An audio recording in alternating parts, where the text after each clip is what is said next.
I'm a libertarian. What I'm getting is, did you vote for Joe Jorgensen or Trump? Who? Joe Jorgensen. That was the perfect answer. Thank you. And you love that noise. You love that sound of Malice mocking Alex Jones. I do. You like my intro song? It's okay. My name is Tyler Yonke. Thanks for showing up for episode 28 of the Libertarian Podcast Review this week. We've got a great thing in store. We're going to do the clip show like we've been doing. I think this is my third one of the podcasts of the week.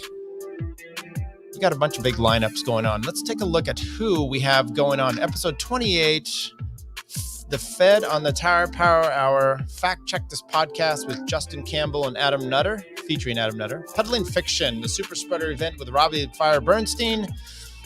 Road to Providence. Yes, David Brady. We're going to feature your Sunday special. We got 3 of those. Justin O'Donnell, Drew Hancock, Jacob Winograd on there. Biting the Bullet, we had Fat Dave. Jose had previously been on there, but we're just going to let that go, Jose. Fat Dave goes on there. Buck Johnson of Counterflow interviews Wilson Smith, a very interesting little podcast, episode there about Charlottesville. You're Welcome with Michael Malice. And I was going to throw in The System is Down, the Elon, the Chad Musk establishment panic with Dave Casey, Dan Smots, but I think I just have too much going on. We'll get them in. Don't worry, Dan. Don't worry, Dave. We'll get you guys going again another time because it was a 2-hour slog. Enjoyed it. It's like the View right in the middle of the day. Okay. What do we do here? My name is Tyler. We interview people. We talk about podcasts. We try to introduce you to those libertarian stars. I say autistic ones you just might not know you needed to have in your life, but they are. And we're doing the libertarian adjacent. I mean, it's just kind of a catch-all phrase, something on the liberty side, kind of that main sphere we have going on here. Anarchists, minarchists, whatever archists, maybe some right-wingers going on here, some left-wingers here, but that's what we do. And I do try to go bring on podcast hosts. Last week, I brought on Rebel with the Cause. Thank you very much, Eric, for coming on. It was a good time. And the week before, I'd gone on his show. We've got a few other things lined up here in the works. Some of it's scheduling some of the doofuses. Fat Dave, trying to work you out here. I'm just making sure my phone's not ringing. Trying to do this at work before Friday morning, before I have to go to the dentist. And then my kids are all coming home. 2 of them coming home from college. And the other 2, taking some time out of, they'll be done with school here for the week as well. Okay, let's get right into this. I thought we'd start off with a little bit of a interesting one here, which was the Rugged Man was on with Tim Pool last night. And this isn't really anything other than it's out on the Twitter sphere. So let's talk about it. And I'll play the clip, although I did end up watching much more than just the clip in furs here.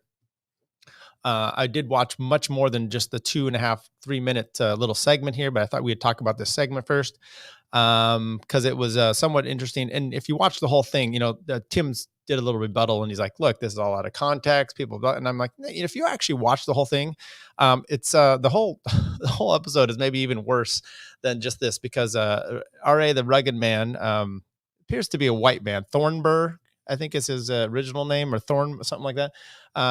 Definitely a white guy, definitely tries not to be, and he wants to be Sean King of some sort, and he thinks he has the inside track on telling people how to deal with everything. So let's take a look at this one first of all, and let's just start right off with, as I want to do, I'm going to play things on a little bit hype speed here, so we get through all these podcast clips. Play it away, Tim Pool and our man Rugged R. I know that was the You facade. just that broke was the facade to not take away. facade. Yes, it was like Admitting outright, saying straight up, bro. And your Jesse Smollett hoax. You made up this whole story about white supremacists coming to your house and saying, "Oh, the mixed couple," and throwing racist pamphlets at you, and you made up a whole Jesse Smollett thing. And that's the takeaway from the struggle of the black man. It seems like we're blending between. No, you're a racist prick. Here's my hour-long documentary about the black struggle in Ferguson. Oh yeah, great. Yeah. Oh, great. $100,000 budget. James Baldwin interviews with people on the ground to talk about what they've been through, and you have the nerve to come up to me and tell me my experiences don't matter when I'm fighting the fight. Stop screaming, bitch. Stop screaming. First of all, talk to me like because I'm not that guy. Yeah, you are. You are. You actually are, dude. Yeah. You are that guy. I'm not that guy. To fucking scream at, bitch. All right. What the fuck screaming at, bitch? Let's calm down. You think you can? I'm not that guy. You don't disrespect me, bitch. What did you do to me? Did you disrespect me? Nah, you start raising your voice to me like I'm some sucker. Did you laugh at me? Bitch. Yeah, laugh. Did you disrespect me? I was nice to you, bro. I was being nice. You start raising your voice to me like I'm your son, bitch. You raised your voice to me, bro. I said I respected you. You wouldn't shut I appreciated you. Raising your voice shit. I stopped when you told me to. You said lower your voice, so I lowered my voice. I told you I respected you coming. It was a good show. I said I respected you willing to admit when you got things wrong. Bro, I have put so much of my life into this. Look at this. I watch your videos. I already watched your video. No, I see your videos. You don't. No, I see your video. You're going to say, look, this is the non-racist thing. But meanwhile, you have videos promoting Derek Chauvin and acting like he was in the right. You have videos of that. You have videos of the other guy. You have videos of the other. You have videos of the other guy. Two guys. Armory. And you go, oh, but they grabbed the pistol, defending them, killing a black man in the streets, and he ran for them and giving excuses. You have these videos, so all of this shit doesn't matter. Doesn't matter. No, of course not. A decade of work doesn't matter. No, because because lives were lost by police, and you were there bootlicking the fucking cops. I think we should abolish the police. But you don't. You claim that so you can get away with. Have you seen my explosive rant where I was screaming at the camera about how they're going to kick your door and lie to defend the state? Yeah, but then I see you defending cops. You're talking about 2 instances. Oh, there's more. There's more, I'm sure. No. No. I said when Kim Potter shot him, I said she deserves prison for it. Okay, that's good. There you See, go. you look, bro. Look, bro. So what I find interesting there is, he gets worked up. RA gets worked up there. I call him Rugged Man. Okay. Gets a little worked up there. Then when Tim matches his volume, he tells him to shut up. And then he's like, you're that man. And then he's, no, you're, and then he gets all worked up and then he has to slap the Shure M780, whatever the awesome mic there. That to me is the biggest tragedy. If you watch the thing, he uses racial slurs against white people all the time. Big deal. I don't really care. But then, he said, I don't know why you guys are all interested in Rittenhouse being some sort of hero, which is like, they're not, but then you can't go the other way. So I can't fathom what's going on in his head. I think he's one of those guys that's had a lot of success.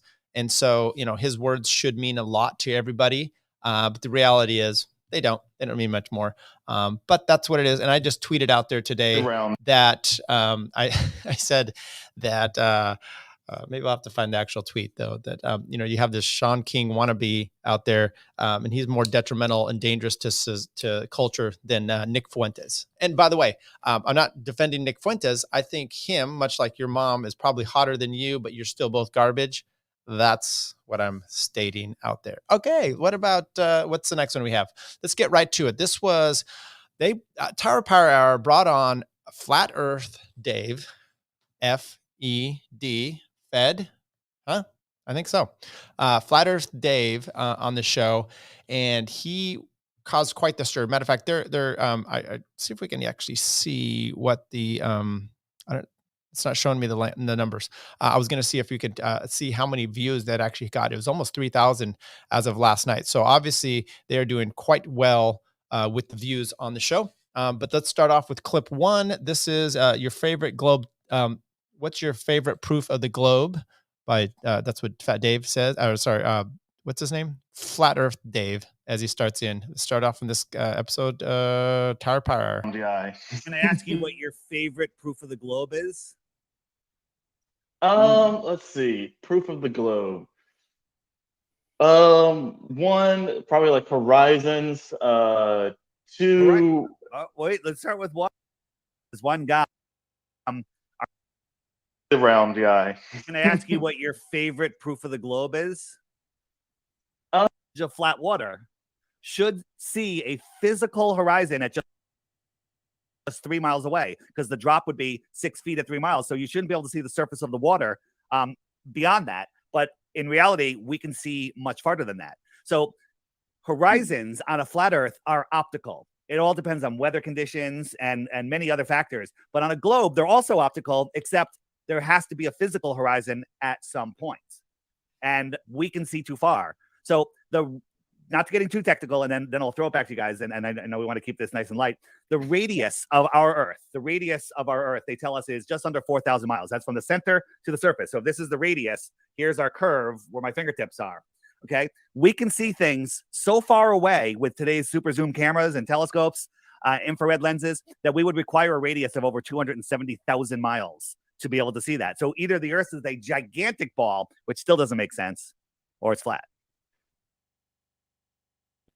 All right, and sorry, I had a little bit of difficulty playing that there, but that's item number 1. That just kind of gives you an idea of where we're going with this one.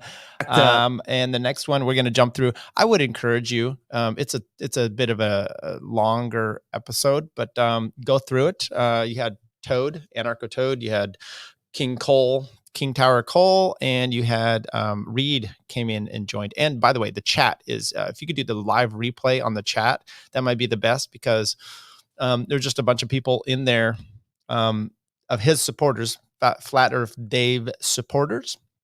This one is the Wagon Wheel Sun. Okay, let's talk about that one. He'll go over that for a little bit, a few minutes here. Let's go back to the clock real quick. Let me just show you a couple quick things.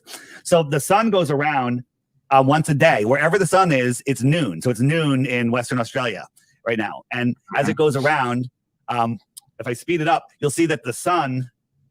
Yeah, but all those people in quarantine camps. You can't even see this because of whatever that image is. What the hell is going on? Yeah, I can see it. I mean, we can kind of see it. That's horrible.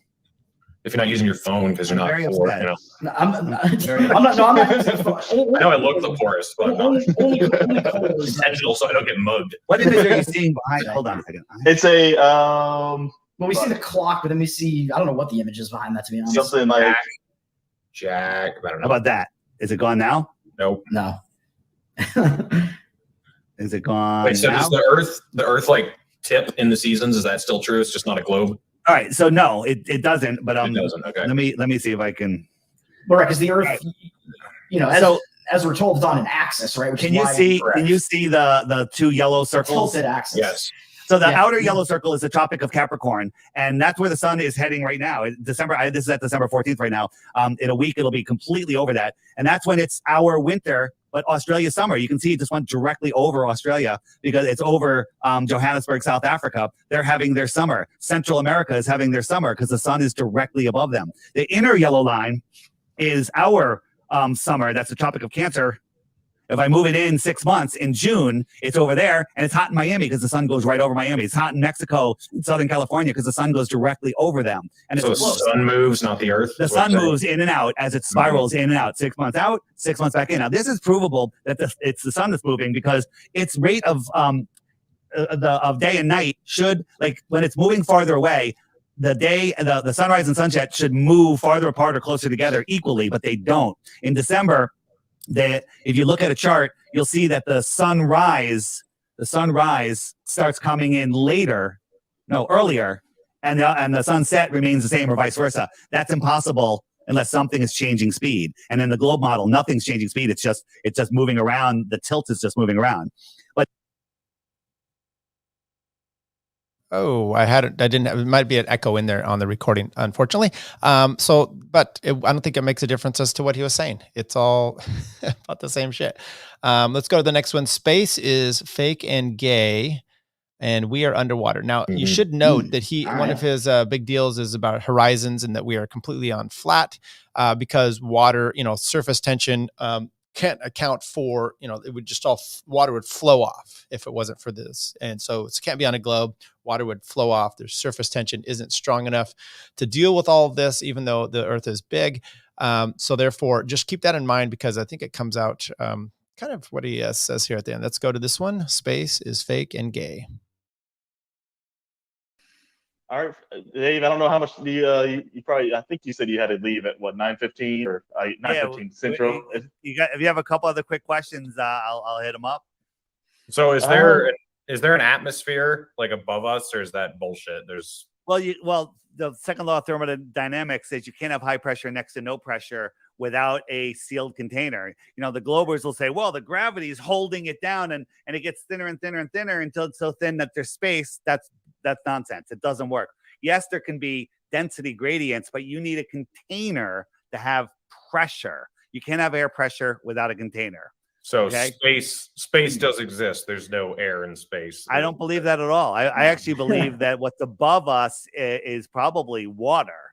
And if you listen to NASA, everything is nautical terms, ships docking, Sea of Tranquility. It's all nautical terms. It's going up there. And if you watch any of those nighttime launches, it sure looks like they're skimming across some water when they get up to that altitude where they're literally just turning.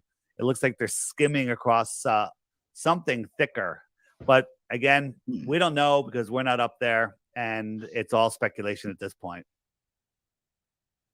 All right, so there you have it. And by the way, I'd also say that the second law of thermodynamics is about entropy, about everything going from order to chaos. Maybe he's thinking of the ideal gas law, pressure, volume, temperature. I don't know. But maybe he has a better explanation. He just says a lot of, and let's keep going here. Million too high. This might've been the one that did me. He has some, then they went into conspiracy theories other than the flat earth. They said, basically, hey, what are some other conspiracy theories that you believe are true? And so he had a bunch of them. And one of them here that Reed actually points out is, we'll find out. Avoiding the insurrection. 6 million, too many, too high. I knew that was coming. 6 million is logistically impossible. Logistically impossible. Let's go. Okay, Oh, man. logistically impossible. But look at Eisenhower. He had over 1 million German soldiers after the war, and instead of releasing them, he killed them. Now, how did he kill them? Did he burn them in ovens? Did he chop them up? What did he do? No, what he did, he put them in a giant field. The 1 million people, and surrounded them, with fencing and guards that had no water and no food. He let them starve to death, and it only took a couple days. Okay, they all just died out there in this hot field, and he didn't have to do anything, and he just left their bodies there. Why go to all of the resources to do the impossible logistics of these ovens? So that's my opinion on that. Man. And I'm not saying YouTube. I'm not saying it happened or it didn't happen. I'm saying this is our YouTube the flat days, man. That's right. That's right. The logistics. That's right. We're fucked now, man. No, I'm just saying the logistics of that are impossible. Do the timing. How long would it take? You'd have I think you had 60 seconds to do, it. Do the math.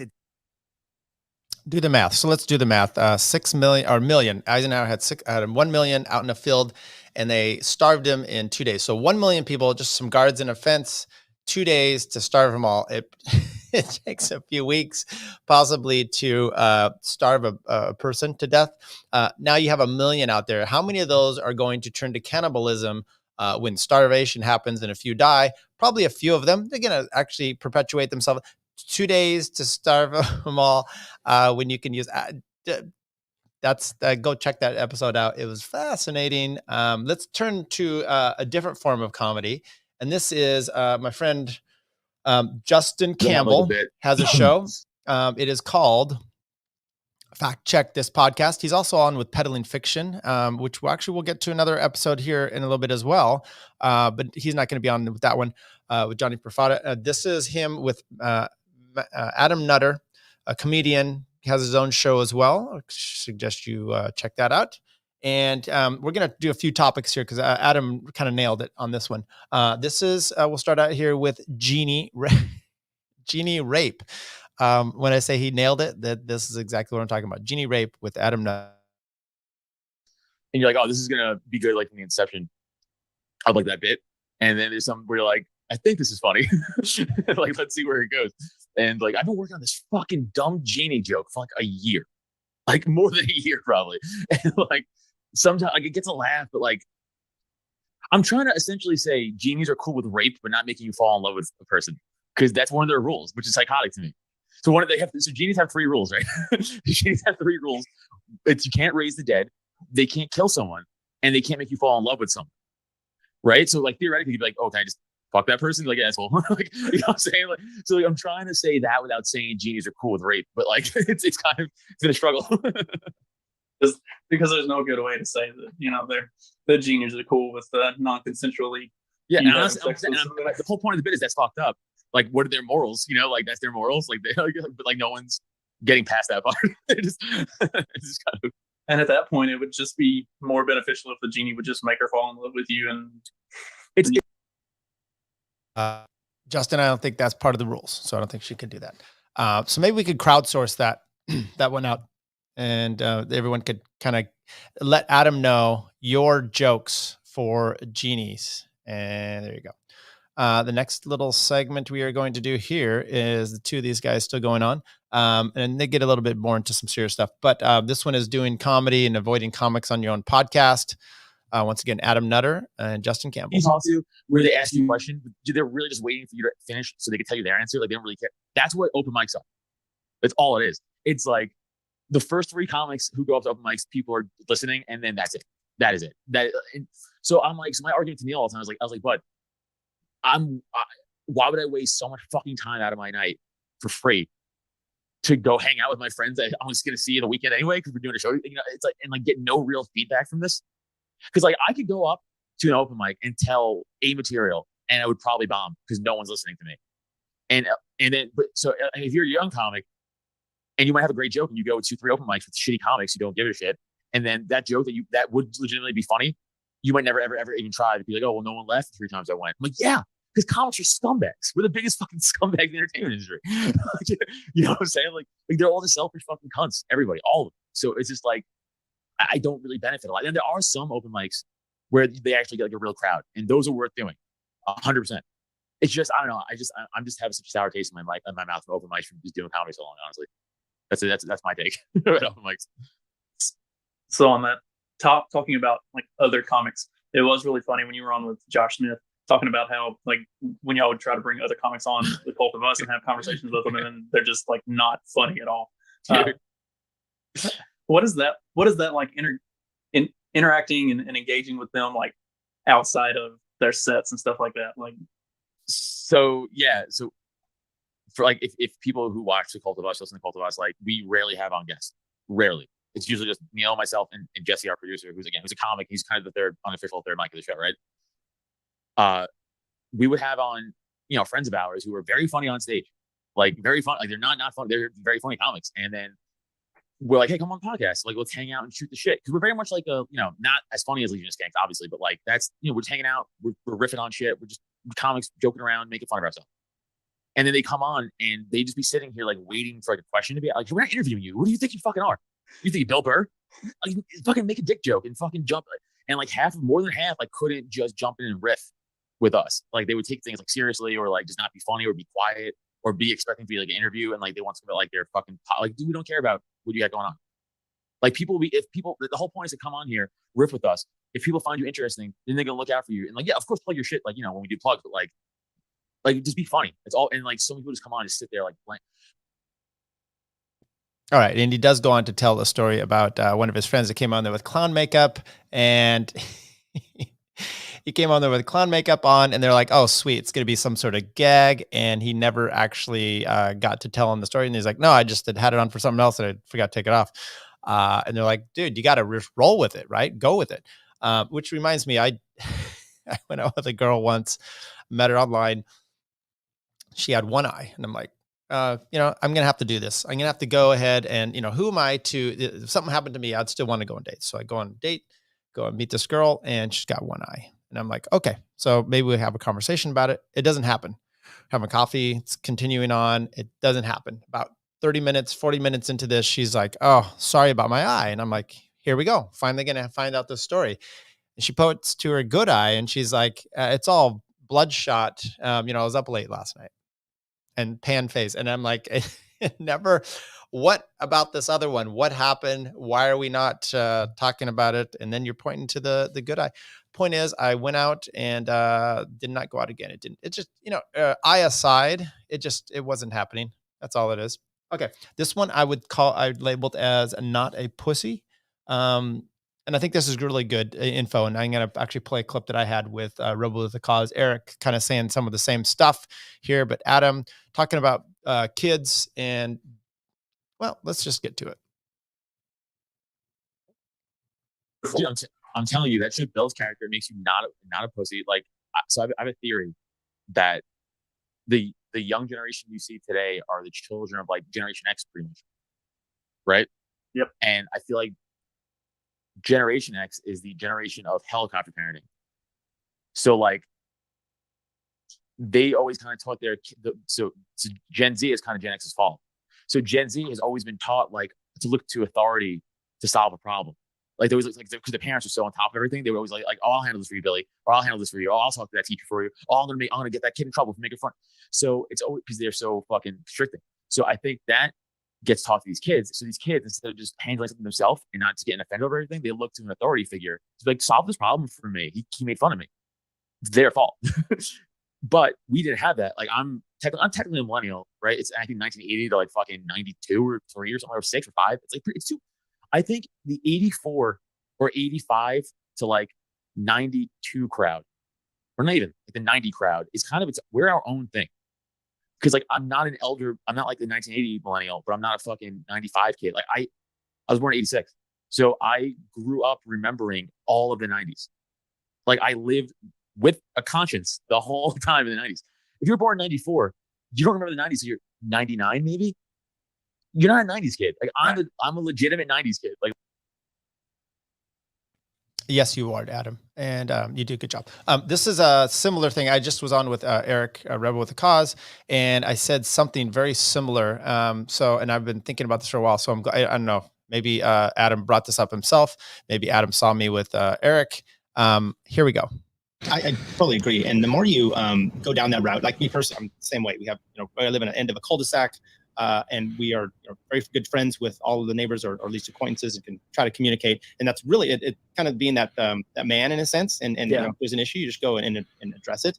I think the society we're in right now, so people have all these things about and Capistan in your head and whatnot. And I think some of that is because we're not willing to. Everything's a principled thing, but we're still relying so much on another authority. And actually, I was listening just a few years ago. It was a Reason podcast, but they were talking to some guy about culture, and it was woke culture, and he was a professor.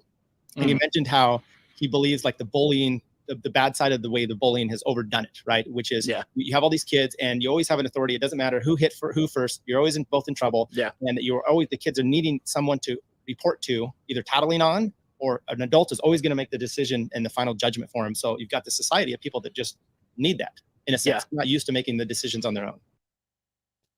All right. So Adam and I, we're on par together. The next one we're going, by the way, check that one out. Justin does some really good interviews. He did one with Pete Quinones earlier on, which just took him in different ways. He has some good questions. He has a lot of good comments himself on there. And then he's on with Peddling Fiction as well. We're going to go to that one next, but Justin Campbell, great one with Adam Nutter, and check out Adam's show as well. Funny guy. I like him. There's nothing wrong with Adam there. He's been on Couch Streams and some other shows, and he's always a good time. And like he said, and it's interesting to see. And by the way, one of my favorite, kind of on a different projection here, Robbie the Fire Bernstein is who we're going to be featuring on here with Peddling Fiction. They were at the Super Spreader event down in Mexico, and Robbie's one of my favorites for being when he's on shows, because he asks questions. Okay. So the guest says things, the guest is supposed to be interviewing him, and Robbie always comes back with comments, questions, and it just makes it. And by the way, as a host, I love that personally, because it gives a conversation. Nothing's worse than trying to ask all those questions and that guy is just stone cold and not really answering. So this first one here, let's talk about neurotic Robbie the Fire. Live events, I think, is the future. Yeah, and hopefully there'll be more of a market for us where everyone else goes full queer. And we're like, I'll still show up at the barbecue and hang out.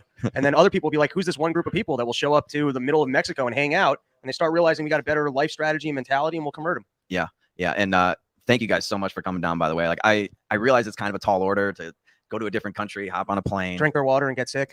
It's a lot of experience. Yeah. Rob's already, how you feeling, by the way? No, I'm great. I don't know what you're talking about. I'm a trooper.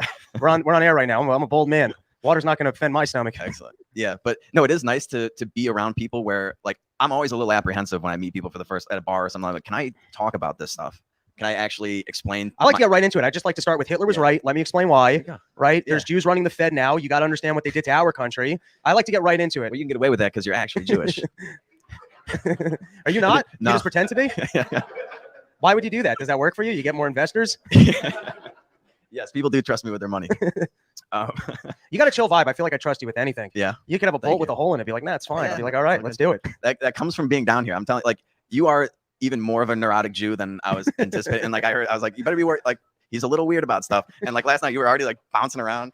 So you got a lot more neurotic Jew in you than I actually thought, which is absolutely fake news. Awesome. I'm super cool. I don't know what you're talking about. Well, it's interesting because like one moment you're like like super neurotic about things. But then I'm seeing you like swim laps in the pool. You look like you've been working out.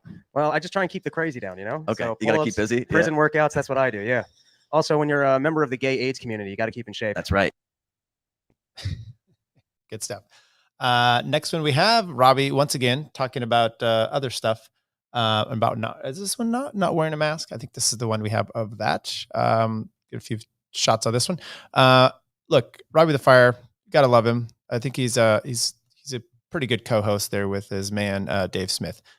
Spreading the fire or spreading it. Let's The take it. good thing about it is though, if it just takes one person to like resist it, and then everybody's like, oh yeah, I was doing this hike. We're going up into it was in Boquete, Panama. It's like up in the mountain. We're doing this like hiking to a waterfall or something, and we're outside. I'm not wearing a mask. And then everybody else has their mask on, and the lady that was taking us up, she's like, okay, like nobody has to wear their mask for this because we're outside, and everyone's like, oh thank God, and they took their. I was like, why do you have to wait for them to tell you to do that? Like you saw I was doing it, and it wasn't like an issue, but. I don't wear my mask in the airport until someone says something, which almost never happens. In the airport? Yeah, Really? I'm saying I've been in every airport in America. The second I get off a flight, I'm taking off that thing. The second I'm through security, I take it off. The only time anyone's ever said anything to me is if I'm in a store buying something and the clerk at the store is uncomfortable, in which case I'll put it on. Right. But I'm just telling you, walking around it, like I've been in 12 cities over this. Like no one, it's fine. Okay, good to know. Yeah, I put it on for the airport thing, but has anybody else done all that traveling? All right, so they're not wearing things in the airport. Are these all funny clips? No, they're not all funny clips, but there's a lot of good info here, and I'm just giving you a smattering. Look, I don't want to spoil it, so it's up to you to go check out the show and enjoy it. And this was a pretty good take on some things here. Last one we'll do here, Robbie getting into stand-up on the Peddling Fiction podcast. How long have you been doing stand-up then? I got to be coming up on about 11 years. 11 years. Yeah. What? So was there somebody that got you into it, or did you just? No, I just kind of started in college. I was failing out, and I always had an interest in like radio and comedy and open mic. You could just show up. Like I didn't really watch stand-up growing up. Like I know a lot of comedians, like they grew up like going to Blockbuster, watching everyone's specials, and that was not me. I was not even that familiar with stand-up, but you could just show up and do it. So I just started showing up to open mics, and now I've just been doing that for a long time. That's awesome. So how many cities have you traveled to? Recently, I mean, this has been a good little stretch because I did Atlanta before I came here. I'm doing Denver right after this. I did Chicago. I've done Texas a couple times this year. It's getting interesting that I can show up to places. And where's your favorite? I mean, obviously Sayulita, yeah. But aside from this, where's your favorite place to do stand up? Favorite place to go? I don't know that there's of the trips I've done. Like Childerberg was particularly fun. Okay, that was a really fun one. I recommend it. And then the show I just did in Chicago was particularly fun. Oh yeah, you're telling me about that. It was at the Lincoln Lodge. Yeah, that one was really cool. But I don't know. Sometimes it's like I'm so ADD, so it's whatever's next is interesting. Good stuff. All right, we're gonna head right into a little bit different show. This one is friend David Brady. He's a young man. I think he's barely 16 or so, still in high school. He started doing a podcast, and he's got he kind of does a little newsy type of thing during the week. But he did 3 of them. We're going to play some clips from all 3 because he started out with 3 stellar guests: Justin O'Donnell, Drew Hancock, and then Jacob Winograd. And it's a Sunday special. And I do encourage you because it's a little bit different. And so some of it, what I'm going to do here, David, love your show, doing good. I'm going to give you a little bit of not critiquing so much, but maybe a little insight. One, we're going to laugh a little bit together, okay? Because this first one with Justin O'Donnell, I couldn't help it. I had to rewind it and watch it a few times to see whose side was the culprit. Was it you or was it Justin? And I think Justin's too much of a pro to have this happen to him. This one is just called Cats. That's all we're calling this one. Just calling it Cats, and enjoy. Everything they can to keep the libertarians out of the legislature. Meanwhile, here in New Hampshire, we have 42 libertarians in the state house. It only accounts for about 10% of the total state house. Well, that 10% in a 50-50 legislature becomes the swing vote, where Democrats and Republicans, if they want to get anything passed, need to get libertarians on board, which means not just do the libertarians who ran as Republicans have an outsized influence in the House, but the Libertarian Party of New Hampshire gets a seat at the table in those debates. Our lobbyists get a seat at the table in studying work committees. Our lobbyists get to testify on every bill that goes before the state house, and state legislatures call leadership in the Libertarian Party of New Hampshire to ask for our input on bills before they vote on them. Yeah, it seems like the Libertarian Party of New Hampshire actually has that opportunity to get its foot in the door and really spread the message of liberty, even if it's just by influencing like Republicans that might be libertarians. But the Libertarian Party doesn't want the National doesn't want to accept that as a possible solution because they're not going and labeling themselves as members of the Libertarian Party. So the Free State Project has been incredibly successful from what Okay, so you saw there maybe the cat was meowing, and then David had to swipe at the cat, and then he's over there, he's giving it a bad look, and then he comes out. All this is going on. This is very distracting, right? Distracting to me, as a matter of fact. And then David comes out and he asks a great question and comment, and I'm floored by that. For one, because I would have lost my train of thought. So one, that's a compliment, and two, it's funny, right? You got your cat in there. Maybe not have the cat in there next time. Maybe not have the cat in heat on the show as well. Just throwing that out there. But this was a great one, starting off with having Justin O'Donnell, because Justin is very well adept at doing all this stuff. He talks well, he says his mind, and he scares the shit out of you at some points. And this is the next one. We'll just call this one Spike Cohen. Take it away. Make sure we're on the right speed there. Here we go. Take it away, Justin and David. Jorgensen campaign didn't focus very well on it. I mean, Jorgensen was an interesting candidate. Spike has since proved himself to be a wonderful voice in the liberty movement since then, even though he caught a lot of flack for the campaign. Like I met Spike in Minneapolis in October. Wonderful guy. His messaging was incredible. And we need more people like Spike to be spreading those messages and not trying to flinch away from what our actual beliefs are. Spike Cohen is fantastic. Spike Cohen is someone I'm really glad I've gotten to know and work with as much as I've done. He's someone I consider a friend, and really happy that I can consider him a friend. Considering when he was running for vice president, I thought he was a lunatic and I thought he was an idiot. I had no clue what he stood for. Didn't hear anything he had to say. It's just I saw him standing next to Vermin. That was the whole thing. It was him and Vermin. And I'm like, okay, so he's a leftist nutjob lunatic. Great. We don't need any more of these. And then during the vice presidential debate I was watching, when he talked, I'm like, why isn't this guy running for president? Like, why is he running for VP instead of president? What the shit? What the hell? Spike is great. Spike's incredible. I had him on my show very early on when I was starting it. He's awesome to talk to, and I'm looking forward to working more with him in the future. And yeah, good stuff there. And we're going to talk about kind of Justin's ability to be bombastic and yet change his mind. And I do like that in him a lot. And I say bombastic because he's just Justin. Look at him, and he just says what he says. But he'll go crazy with you, which he's in a good way, and argue with you, but yet can change his mind on things. And we're going to talk about that right now. We'll talk about the nap, and this is where he might scare David a little bit. Hang in there, David. Life's fine. Justin's a nice man. Let's go here. The nap, and is it post-libertarianism, popular liberty, so all that stuff. The non-aggression principle is a childishly incomplete philosophy that doesn't sufficiently allow for the exploration of nuance in circumstantial situations where an individual must express violence in a preemptive manner in order to protect their own liberty. And it's time for libertarians to stop playing defense and start playing offense, and start utilizing the violence inherent in the system to take the fight to the state rather than waiting for the state to take the fight to them.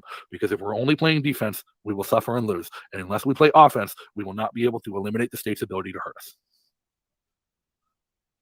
I see. Yeah. I know that's been the criticism of some of those, like Andrew from Popular Liberty and Pete Quinones. They've been criticizing, saying that the non-aggression principle is only going to have you fighting on the back foot the entire time. You're never going to get your foot forward at all. Right. And Pete's not wrong in there. I think there's a lot. Me and Pete have a lot of disagreement in our approaches. In fact, that was a whole big thing on Twitter a couple weeks ago, where me and Pete, like all of Liberty Twitter, just sat on the sidelines and watched me and Pete throw shit at each other. We've made up. We've talked it out like offline. But that was an interesting debate with the me taking on all of post-libertarianism for some reason. Where I actually agree with a lot of their messaging, and I agree with a lot of the ideas they're putting out there. It's just I disagree with them trying to embrace right-wing populism to accomplish it. I'm with you. And yes, I did sit on the sidelines because I was like, shit, that's not the storm. I don't want to get into it with either one of you guys. So please, Justin, be my guest. Take on Pete. Pete, take on Justin. And then Justin even had on his own, if you go to his website, his YouTube, he had a little video about it. And I think I played a little segment, or at least mentioned it when I played a lot of the clips from from Popular Liberty, Andrew, Pete Quinones, and Dave Smith, who, so There you go. Okay. Last one we'll do here with Justin. Actually, we already did that one with Justin, so we're not going to do that one. We are going to hopefully go into the Drew Hancock. Okay. And Drew Hancock came on there.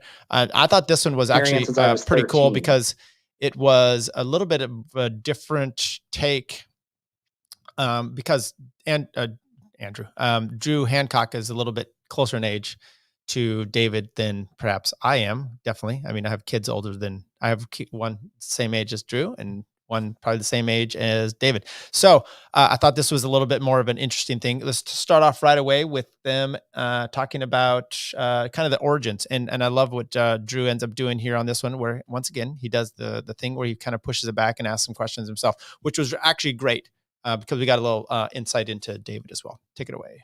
So how you are now, like you're a young kid as a libertarian. I went through the exact same thing. So I think that's very interesting.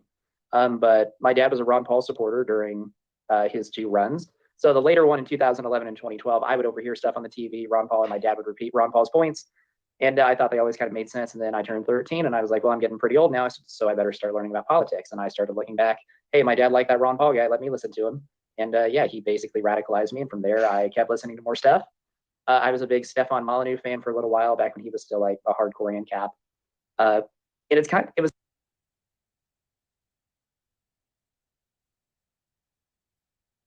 Okay, this is what happens when sometimes you mess around with stuff on the air. So let's try this. Libertarian since I was 13. Let's just jump ahead a little bit and see what. Come on, Drew. Why are you not playing here? So Drew and David. Okay. I'm gonna disassociate this one, bring it back in there, and maybe we can start off again on this one. Libertarian since I. My apologies for all how this. It's just the way it's the way that this StreamYard works right now, and maybe it's with my computer specifically. I have a Mac here, which is great for everything, but sometimes some of these, when you want to get the audio working, it's just a little bit more problematic. So we'll jump ahead, hopefully get it where we were last time, and go. It was kind of funny because there was a time, like now everyone has a libertarian podcast and it's kind of like a meme, but there was a time when there weren't very many people, and he was like the lead dog. But and then after that, I discovered like Tom Woods, Dave Smith, Michael Malice. I started to read, and that is how I turned into the person I am today. David, how did you become a libertarian? Well, this wasn't my interview, so I didn't expect to have to answer questions. Jeez. Good. I would have to say, I trying to think the best way to start the story. I'm just going to start. I was a Trump supporter at one point. I was like, hey, Trump seems to be getting a bad rap because I watched Michael Malice on Tim Pool, and Michael Malice was talking about how this was the very first time he was on. He was talking about how the media lies and they only just want war and to push this like establishment narrative. And that kind of radicalized me into the point where I was like, hey, these people are the garbage that Trump's talking about. So I began to get a liking for him. But eventually, once we stepped into like the COVID pandemic, like I was always more of a libertarian in what my personal beliefs were, but I was still a Trump supporter in that. But seeing his failures, like the endless printing of the money, and all of him not stopping all of the COVID regime from taking place, it really got me to move away from him. And my dad was always somebody who was listening to Dave Smith. Like my dad's just somewhere in that space between like conservative and libertarian. Like I'd say probably like a pretty good minarchist at this point. And I started to listen to Dave Smith around November-ish. And from there on, that's what got me into libertarianism. Started to pick up Tom Woods, listen to more Michael Malice. And now I'm a pretty hardcore libertarian nowadays, I'd like to say. That's cool. So that's November of last year? Yeah, November of last year. Like right after the election, I lost all faith in the Republicans as a way to push like libertarianism, even with like Rand Paul and Massey. And I understand why. That's a quick progression that you made there, David. Let's go to this next one here. I'm only going to play a few of these from Drew Hancock because I'm trying to speed through all of this. This one is talking about school. And once again, just like how Justin O'Donnell might scare you a little bit, David, Drew might scare you a little bit here as well. Do you agree with me if I say that school is prison? Yeah, pretty much. Yeah. My school specifically was designed, the building was designed by a prison architect. I mean, I think that's true for a lot of them. So like whenever you're in history class, or I don't know what classes you're taking in 11th grade. In 11th grade, I took government. I was done with history by that point. But do you ever like, are you the type of person to, whenever your teacher is spouting off a bunch of lefty nonsense, do you like, interject, or are you the person to just kind of hold your head down and like, I don't want to say anything? So right now I'm taking a college American history course, and we're reading about it, and my teacher will try to explain something with the central banks. Then I'll raise my hand and I'll talk about how the central bank causes the boom bust cycle, or I'll try to correct with these little facts that the text leaves out, or that he did not cover. So I'm always been someone outspoken. Like last year in 10th grade, I had to read about the Great Gatsby, and that's immediately preceding the Great Depression. And so they talk about how good the times were. And I'd raise my hand. I'd be like, this isn't going to end well. And we all know why. And they had to ban the phrase Federal Reserve from my English class because of it. I gotcha. So like, you don't like school, but you still do pretty well in it? Yeah, I do enough to survive for sure. So much so that I do want to pursue higher education at some point. Not at one of the super progressive schools though. I would say that they're all progressive, but nonetheless, I was complete opposite of you. So I hated public school. And early on, like my freshman year, I was still trying. My senior year, I tried. But my sophomore and junior year, so my freshman year, well, I guess after 8th grade, I moved schools. So I moved from one city to another, to a small town. And so for my freshman year of high school, if I had moved, I would have been in like all honors classes and stuff. So 9th grade, I was just in regular classes. I did really well in all of them. So my sophomore year, this was whenever I was like the peak of my Stefan Molyneux phase. I was in all honors classes and I was just done with school. And I hated every single day that I had to go to school. And it was just the absolute worst. I had my friend group, but like after school, I wouldn't want to talk to anyone else. I would just want to go home and like, hang out alone for a while. And so what I did was I stopped trying and I just let my grades tank. I did enough to pass. One of the best days of those years was whenever I found out that a D was a passing grade. So like I had been trying to keep my grades above 70. That's like, oh, if it's in the 60s, I'm totally fine. So my sophomore year and my junior year, I didn't really try. I think my junior year, I had 1A and that was in web design, which funny enough, because now I work for Odyssey. But that was my strategy. And whenever the teacher would say something like stupid, I wouldn't say anything. And I would just go along to get along. I would kind of do passive aggressive things. So in English, we had to write an essay about something. And I wrote my essay about why teachers shouldn't get tenure, which for people who don't know, tenure is basically just after a teacher has been in their position for a certain amount of time, they can't be fired anymore. And I think that is complete garbage. John Stossel has a whole thing on teacher tenure. Or other things, like if there's a test question, like an essay question on a test I didn't like, I would just write no, and then just not answer the question. So stuff like that. And that was kind of my strategy. And then just go ahead. Just fighting the system by not trying to legitimize the system, essentially. Not even that, just me trying to enjoy myself the best that I can. And for anyone because there's a lot of like young kids like your age who are still in high school. Like if you are someone who you are just like depressed in school and you hate it, like that is my advice to you. Just stop caring about your grades. And that is something to where, your parents might get mad at you. And it is something to hear like a 40-year-old say, don't care about what your parents think. As someone who was in that position and I completely went against my parents on school, I mean, it's better to go against your parents for a couple of years and be happy the rest of your life than to appease your parents and then resent them the rest of your life. And that is my advice to you. That is my advice to, you watching. But if none of that applies to you and, you are perfectly happy getting A's and stuff like that, then, go for it. Do whatever you want. Yeah. I don't know if I'll take that advice necessarily. I mostly am going to, when I saw that originally, I was like, I laughed at that. Yeah, maybe David, you don't take that specific advice, but I actually think, look, Drew has done some things here with school and some videos, and I've actually sent those to my kids. You can be in trades, you can go to college. College can be a totally useless system that you've got there. But it just kind of depends on what your goals are. And I don't think that having that conversation is bad at all. That might be actually a good answer. Now, look, take Drew aside. He is, you could just tell, having conversation. Well, I haven't had a conversation, but Twitter interactions, seen his videos, seen him on a bunch of podcasts. His mind is different. Okay. So him wallowing around like that with grades is much different than someone who might need to actually catch up in life and do some things. I was like that to some extent, but when I needed to, I'd always put the throttle down just fine. So that's the only one we have there. The next one we're going to talk about here is Drew Winograd on with David. And I'm only going to play one clip here. This was also another really good interview. David, good job. Good job having these guys on. But I will say this, David. You went and did the right thing, which was you got 3 guys that can handle it, that can actually handle the load of an interview. as you saw there with Drew, he was very willing to push back and to ask some questions on the other side. So that definitely is the case there. This one here we're going to talk about is kind of the nap. And I think I missed the wrong one here that I wanted here. This one is the feud over libertarian Christianity. Let's take it away. And he invited me on the podcast to talk about that and to sort of tell people, hey guys, I don't hate Christians. I had my opinions, but like here, I had Jacob on. We had a good conversation, and that quieted people down a little bit. And we just continued to talk. I had him on my show too. And then he just had this idea one day. He was just like, it was kind of in the light of like the post-libertarians, and a lot of people like Pete Quinones and others were going around saying the liberty movement has atheist problem.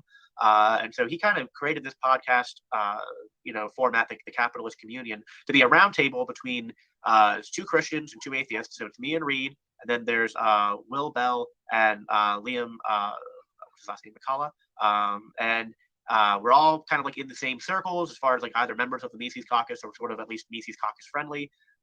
And we've got two Christians, two atheists. And it's like, so we have these conversations to sort of sort of to maybe like lead by example, to be like, listen, working in the Mises Caucus is sort of like a little bit of like a business environment. I'm not going to say that there's no cultural aspect to the Mises Caucus, and certainly like a fun aspect to it. Like the Mises Caucus events and rallies and stuff are amazing and a blast. But ultimately what we're doing is, this is like work that we're trying to do. We're trying to help, set the country free, to wake people up.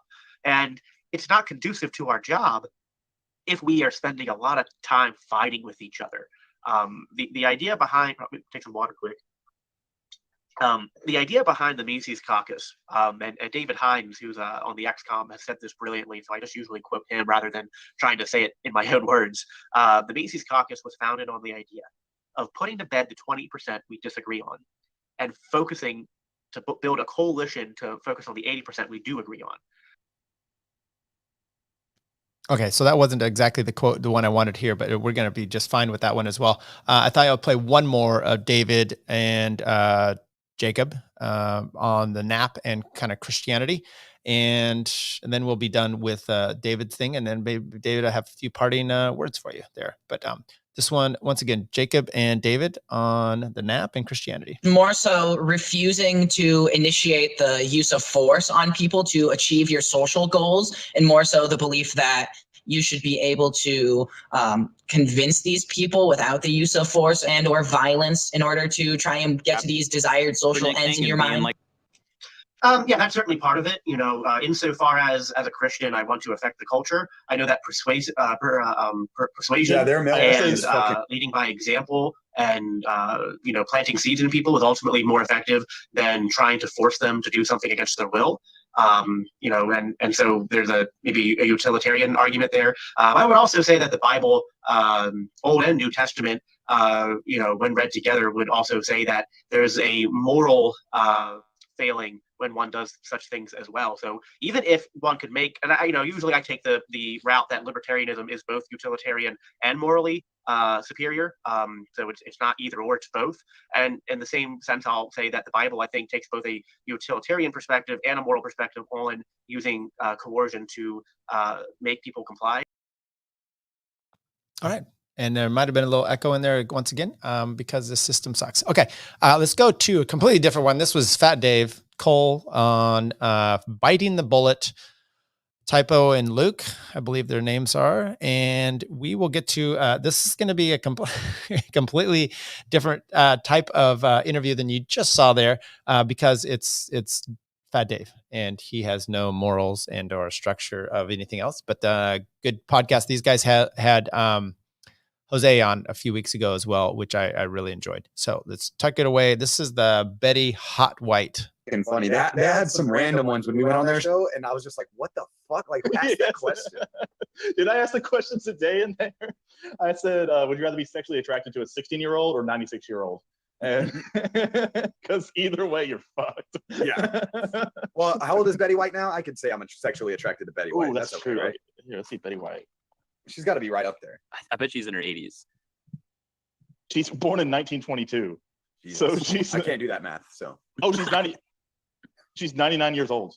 Oh, Oh my God. I'm good. I'm good. I know my answer. Dude, no wonder there's always that Grim Reaper meme about Betty White, because how the fuck is she living past all these people? Her and the fucking Queen of England, man. Like, they're just never gonna die. Dude, what is up? She's got to be fake at this point, right? Like, she's like, there's no way. How old is she? She's fucking old. Like, they make what's the show? She's that's 95. out? She's 95. I was gonna say they made that show of her. You know, it's like what's the Crown or something like that. It's basically her life, and it's like from the she's like 22 in like 1935, and I'm like, what the fuck? This bitch is still running a country. How is it even possible? Like, it's like you've literally seen like basically the invention of like flying. And then now, like now you're on jets. Like you saw all of it go through. You were there, World War I, World War II, like all this shit. I always get fucking lost in my own thought. Like, you know, like a person that was born in like 1895, you know, and they live 100 years, so they lived to 1995. Like they saw a lot of shit. Yeah. Like, and there was a couple of people that were 105, turning 105 in like 2000. There was like big things. They saw the invention of the internet when there was and the invention of cars. Like these people were horse and buggying that shit, and then they saw the internet made. Like, I don't even blame those people for like, I'm not fucking touching a computer. Like that's witchcraft. Like, we burned people at the stake for that. What do you think would happen if you showed one of those people like online porn? Like you were just like, okay, like I know you hate the internet and computers, but have you seen this? Like I know you're used to like like models, but like I'm gonna blow your fucking mind right now. And now you have like a 105-year-old dude jerking it off every day. Okay, that would be a funny joke if it wasn't the fact that Dave was stealing mine. So let's go to my appearance here on Tower Power Hour. Let's check this out. This is Salty. Have the freedom to kill people, so therefore get the vaccine. That's why we have to mandate it. Like they would have kept King George had they known where this ended up. Honestly, it's horrible. Oh, yeah. It's horrible. I mean, I don't think a monarch would talk to its peasants the way this fucking. Because the monarch wouldn't be able to get away with it, man. The monarch would not be able to get away with it. If you brought a founding father to our time and showed him porn, do you think they would hit 32 like Toad? Dude, they wouldn't know. Like they never seen a vagina without like bush. They would not know what it is. Okay, so as you can see, Dave just stealing my material. One last thing here we will talk about from Biting the Bullet is a nation without the NFL. And our followers probably. I don't know that I disagree with these guys on this one. I mean, I enjoy the NFL too. But does that mean, the woke culture, the highly over publicized stuff with the military, is that still what we're looking for? Are we going to bow down to all that stuff? I don't know. Sure, why not? Probably hate us for it is fucking sports. I love sports. I don't care about the propaganda. I know it's corrupt. Bread and circuses. I don't give a fuck. Sure, bring it on. Bring me the bread and circus. Give me the circus, dude. This world's fucked up. I want the circus sometimes. Give me I hope if the whole nation falls, I still have the NFL where I can watch black dudes fuck up other black dudes in a giant coliseum. Dude, listen to me. Okay, so I was talking about this. I can't remember what podcast it was, but like I can't imagine the US like collapsing just because my brain can't wrap around that the NFL can't exist. And I was like, it's impossible. Like there's no way that like the NFL would still like they still wouldn't come. Like I can't think of like we're having some type of civil war that the Broncos and the Chiefs are about to play. I'm still gonna watch the game even though there's like fighting over on the East. I don't know. To me, my brain can't put those things together. Yeah, so, the Cowboys and Rams game's gonna get a lot more serious this year, guys. And to me, it's just like, it can't go away. Like, what would happen? Detroit and Washington? Ooh, that's going to be an interesting matchup. Where's our fucking water, bitch? That's what I like. But I love sports. And I think it's still like a great thing. I watch college football every weekend. I watch college basketball. I watch NBA. I watch NFL. I literally watch everything. I'm a Braves fan. So they just won the World Series. I was super excited. I watch MLB. Like, and to say like, that's just like, I don't know. I find these libertarians that are on that kick of where they get upset at you for liking sports. It's such a weird thing to me. It's just like I enjoy it. Like it's fun. I understand they do flyovers every game, and they always talk about supporting our troops and shit. But I don't give a fuck about that. I still watch the game. I'll still complain about the refs and like the bullshit faggy shit that's going on with like SJW stuff. But it was so weird being a vet during the Colin Kaepernick thing and being like an anarchist. Because like people in my real life were like, yeah, that fucking Colin Kaepernick dude. And I was like, I I just don't give a shit, man. Like I really Well, my don't opinion on the care. whole Colin Kaepernick thing, I was like, the dude took a knee because he got sat that game. That's why he took a knee. Exactly. What you should probably know, though, remember he wore a shirt, and they're talking about the pig socks. Don't care about that. But he wore a shirt with Castro complaining about the state. That's why I was like, yeah, it's much like they said there, complaining about, because you got sat down. This guy didn't have much of a mind. Okay, let's go to and I know we're deep in here, but we got 2 more to go here. 2 more podcasts to go. This is Buck Johnson, Counterflow, and this was really important because there's a lady that went to the Unite the Right rally there in Charlottesville, and so she wrote a book about it, and she wants to set the record straight. And I think there's some interesting things to just point out really quickly on each one of those about kind of her part in that. And so we'll start out there. Why did she want to, first of all, write the book? Did you basically get let me ask you this. Did you write this book to get the facts on the record of what really happened? Yeah, absolutely. Absolutely. Because I knew, because I had been following a lot of the build up to the rally and then a lot of the fallout afterwards, I had been very interested in it. And I had been aware of where some of this information was. Some of this on obscure websites, even the regular conservative sites were not following it. And so I knew I had some idea where to start pulling it together. And, and because a lot of this is online, it was vanishing, some of it. So yeah, absolutely. I wanted to record and document as much as I could. And I footnoted everything I possibly could because I wanted people to know that this is based in fact. This isn't just what I dreamed up. This is, I documented absolutely everything I possibly could, and we even have links to videos within the text of the book. Yes, that was very. Yeah, so yeah, that's why she was there. It wasn't a rally like they always project out to be a rally simply about Nazis. Which is the next one? Were these just all Nazis there? Why were these people going to Charlottesville in the first place? And here we go.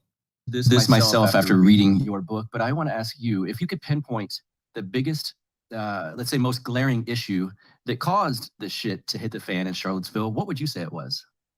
Wow, I think it's the authorities. I think that is the main thing. I mean, the protesters and counter-protest groups had met all over the country in different types of similar situations. What was different about Charlottesville, and this is an important thing a lot of people don't know, an independent report was done. It was actually paid for by the city and found that the authorities basically allowed it to happen or even caused it to happen with some of their actions. That was the big problem, is that the authorities, in essence, they basically stood down. They basically allowed it to happen, and at one point even pushed the hostile parties together, and that's what made Charlottesville different from all the other protests. Yeah, and I've gained this lesson from your book and subsequent events that happened after the Charlottesville incident happened, is that at least in lefty cities, I'm near Austin, Texas, not too far from it, 30 minutes or so, the cops don't seem to want to protect anyone on the right. They'll stand down and let BLM or Antifa riot because I don't know why, but like January 6th, the cops are not there to protect the right, in my opinion. And I think they were negligent on purpose, is what it seems like to me. I work in the fire department, and I'm pretty familiar on how local agencies prep for marches and big events.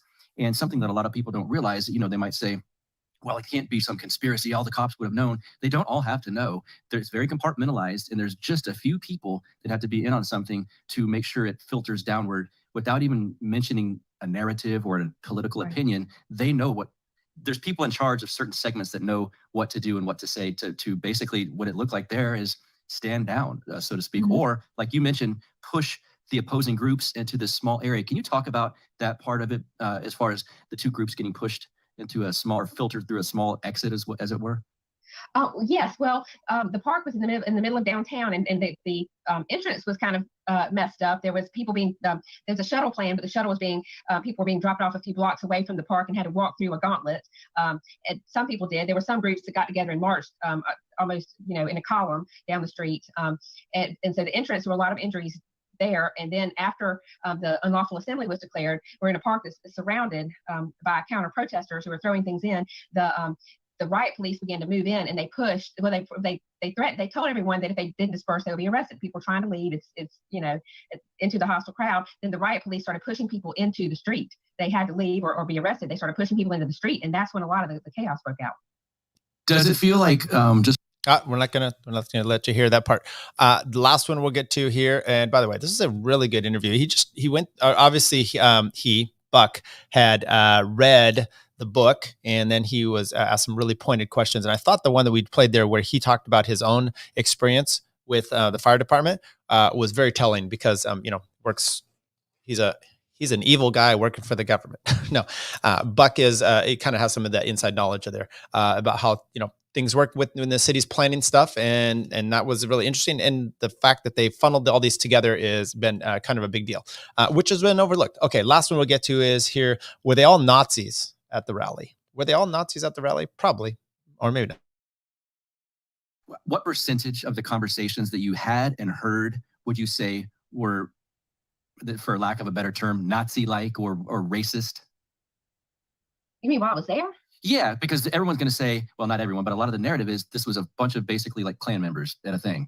Did you, and I want people to understand, lots of people were having normal conversations that had nothing to do with racism. Yeah. Well, like I said, when we were waiting for the shuttle, we were talking about our kids, and I was just, there was a guy on the shuttle handing his business card out, and and when I was at the park, I saw people that looked like Southern Heritage type people, some of the Southern Heritage groups, and so I mean, I don't know, I don't really know how to answer that.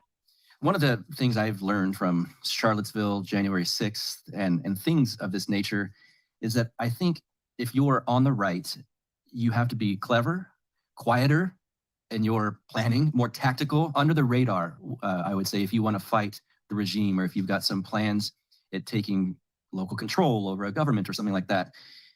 Because, unfortunately, they're going to use any example they can. The regime needs an enemy. And the war on terror is basically done with at this point. They had Islam for a long time, and now they've got the right and what they will call white nationalists and insurrectionists and all of these kind of phony terms that they can make up. Do you think that this kind of event teaches that lesson? Like, you better be careful and maybe under the radar in some of these events, rather than just popping up and making as much noise as possible, because they'll squash you, I think.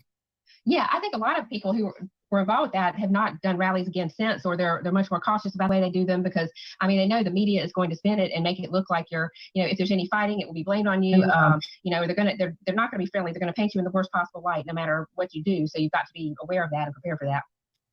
And so, all right, so that was I kind of prefaced what was going to be said there by Buck before that one.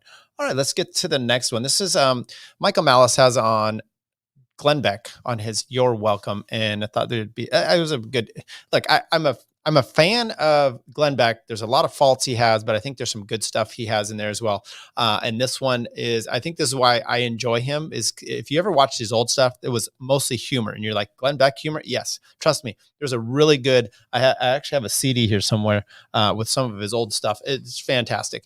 Maybe not for everybody, but it is for me. But you can at least see some of that and appreciate it with the interview with Michael Malice, who's obviously friendly, and they do a good job here. So let's take it away, Michael Malice and Glenn Beck. Good afternoon, Michael Malice here. Let that be your welcome for the next hour. We have with us someone who needs no introduction and someone who has better things to do this time, but still he decided to be generous enough to join us this week. We have the man himself, Mr. Glenn Beck. Glenn, thank you so much for joining me. Seriously, it's a big honor. Michael, I just had to be on because I'm not sure how your seating situation is working, because it really looks to me like you're sitting on the floor. Like your chair has no wheels. You're so short. Your chair has no wheels. You just crawl up into the seat and you're sitting on the floor. So are you going to tell us what the 11th urban spice is? Is it paprika?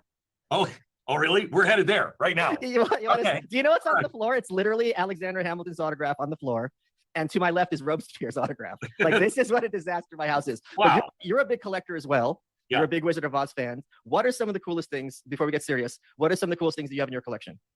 I'll tell you two things I just bought. I just bought the 8-camera clapboard from Jaws. Oh, wow. Okay. Yeah.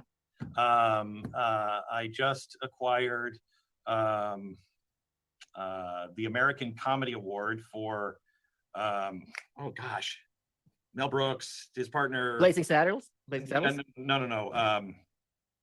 Oh my gosh, he just died. I can't believe I can't do it. Did Mary Tyler Moore Show, did The Princess Bride. Oh, Ted Knight? Oh, good God. No, forget it. It's not that important. So you're a big Joe Biden fan, huh?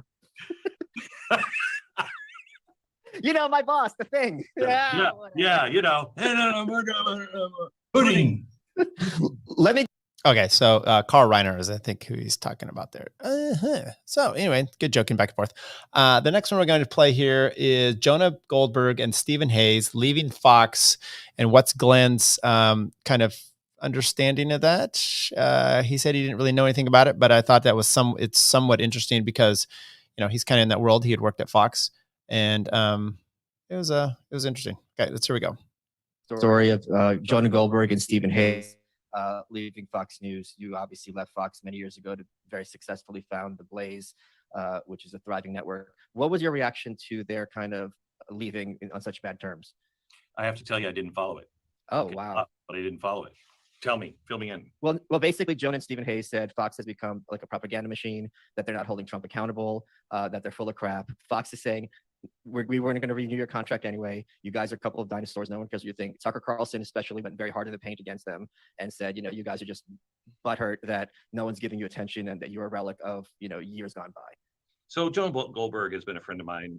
We disagree a lot on a lot of things now, but I think he's done a lot to expose the progressive agenda. He kind of went off the rails, I think, with Trump. I don't trust anybody that can't say something good about the policy of Donald Trump, you know, and especially a Republican. That guy did more stuff that everybody promised that they never did than any other president in my lifetime. And, you know, if you can't say, you know, it's like talking to somebody and they say, oh, I hate McDonald's. Everything's horrible at McDonald's. And you're like, really? The fries? They're horrible. And if they can't say, well, okay, the fries, then you have no credibility. And right. And the fries are really good there at McDonald's. You know, what are you going to do? Last one we'll get to here is Glenn Beck, Michael Malice, talking about Penn Jillette and him not being a libertarian. And I thought this was, I liked what Glenn had to say on this one. So speaking of friends, so since you and I had our conversation, it's been brought to my attention that Penn Jillette does not regard himself as a libertarian anymore. He endorsed Biden. He has taken photos of himself with Gavin Newsom. His daughter came out as trans. She's, son, F to M. And he doesn't use personal pronouns on his show. Did you not know any of this? No, gendered pronouns. So if he's talking to someone in the audience, he won't say, you know, like if they have to pick someone random from the audience, he won't say, okay, him. He'll say them because he's not trying to use gendered language anymore. again, that's his choice. As long as I'm not saying it's not his choice. I'm just saying, yeah, I mean, when you're referring to Penn Jillette libertarians, a Penn Jillette libertarian is a Newsom supporter. I haven't talked to him in a while. I'll have to talk to him. I mean, I've always liked him because he's always growing. You know, this was one of my problems that I had in the 2000 2010 era. I think is that I was certain, and now I'm certain that the only thing I'm certain about is that I'm not certain about anything. And when you're constantly expanding and constantly willing to open your eyes and go, well, now wait a minute. I mean, that's what I like about Penn. So I'd love to hear about his journey. I'd love to talk to him about his journey there, because I bet you it makes sense, at least to him. It will absolutely make sense. And those people, I don't care how you vote, those people I can get along with because at least they've thought it through. And I can say, that doesn't make any sense for me, but God bless you. And they'll still have an open mind to, I mean, Michael, I think you're like this. I don't argue things to win. I don't care. Exactly. I don't care if I win or not. I want to live in the truth the best that I possibly can understand it at this point. And if somebody brings something up that I strongly disagree with, and they make a really good point, I'm going to say, really good point. I have to get back to you on that. I don't know how to answer that. That's a great point. I never thought of it that way. And if it changes my mind, it changes my mind. Yeah. We're dead if it doesn't. Of course, I'd rather learn than win. I'd rather learn something that'll help me through the rest of my life. Yeah. I know I won this argument. What does that gain me? Nothing. Nothing. Boost of self-esteem. That's what. Meet your next pillow.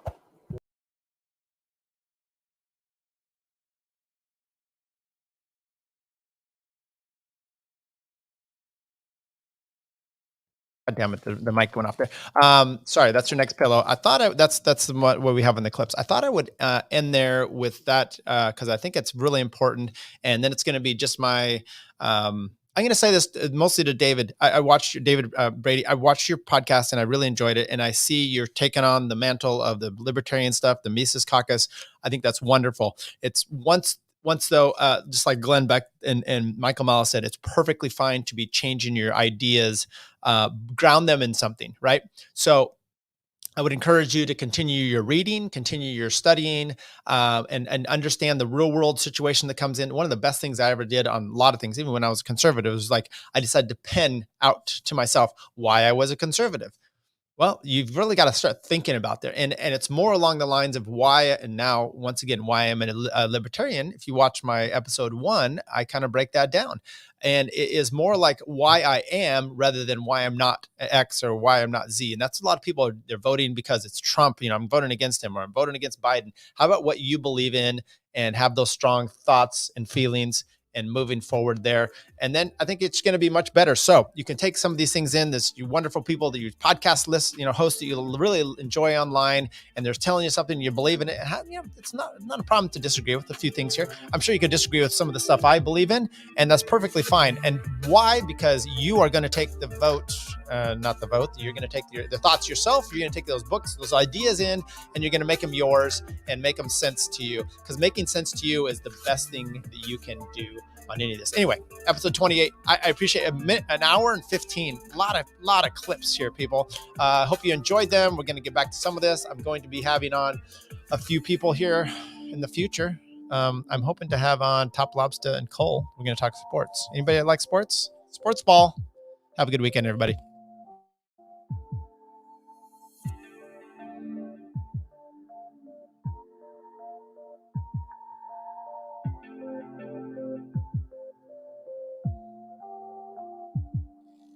Yeah, I just started live streaming. I'm pretty high tech for a boomer. Anyways, Boomer.